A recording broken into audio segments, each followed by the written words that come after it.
Hello bachon, let's read the question. The question says 10 coulomb of charge is given to conducting spherical cell and minus 3 coulomb point charge is placed inside the cell. For this arrangement, mark out the correct statements.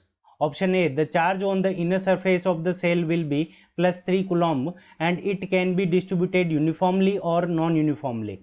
Option B, the charge on the inner surface of the cell will be plus 3 coulomb and its distribution would be uniform.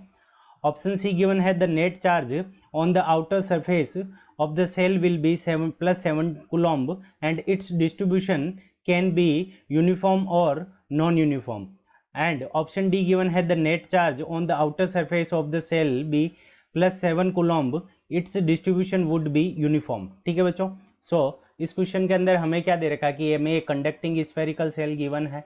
और उसको हमने क्या किया है कि plus 10 Coulomb का charge हमने उसको दिया है. ठीक है बच्चों.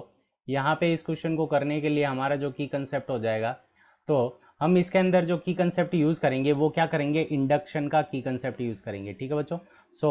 Charging by induction.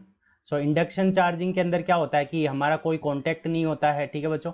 और फिर भी क्या हो जाता है कि चार्ज का रीडिस्ट्रीब्यूशन होता है, तो उसको हम क्या कहते हैं, इंडक्शन कहते हैं. ठीक है बच्चों.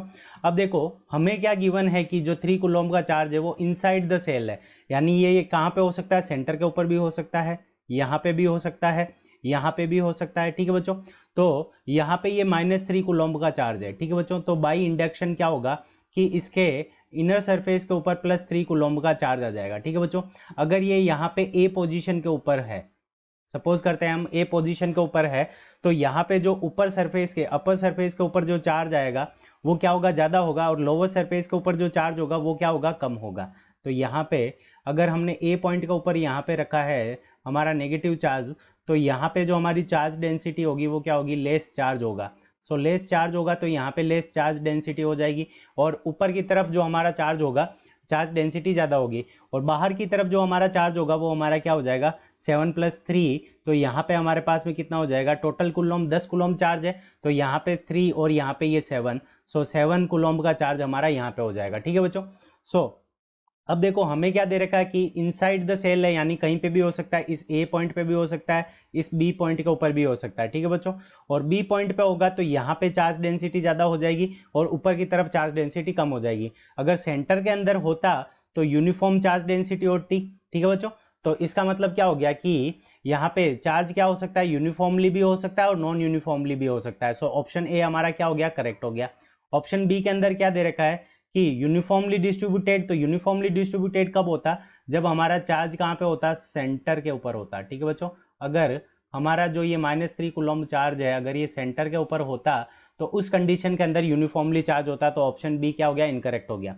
अब ऑप्शन सी क्या कह रहा है, net charge on the outer surface shall be plus 7 coulomb and its distribution can be uniform और नॉन यूनिफॉर्म. अब देखो जो आउटर चार्ज है, ठीक है बच्चों, जो आउटर चार्ज है वो हमारा क्या होगा, इनसाइड चार्ज के ऊपर डिपेंड नहीं करेगा, और ये कंडक्टिंग स्फेरिकल सेल है. इस कंडीशन के अंदर जो हमारा चार्ज होगा वो क्या होगा, बाहर की तरफ यूनिफॉर्मली डिस्ट्रीब्यूटेड होगा. ठीक है बच्चों. यहाँ पे हमारे आउटर सरफेस के अंदर जो चार्ज होगा वो क्या होगा, यूनिफॉर्मली डिस्ट्रीब्यूट होगा. ऑप्शन सी हमारा क्या हो गया, इनकरेक्ट हो गया. ऑप्शन डी के अंदर क्या दे रखा है, it's distribution would be uniform. Option D हमारा करेक्ट है. तो हमारे दो आंसर्स करेक्ट हो जाएंगे, option A and option D. Both are the correct answer of this question. I hope you understood it well. Best of luck. Thank you.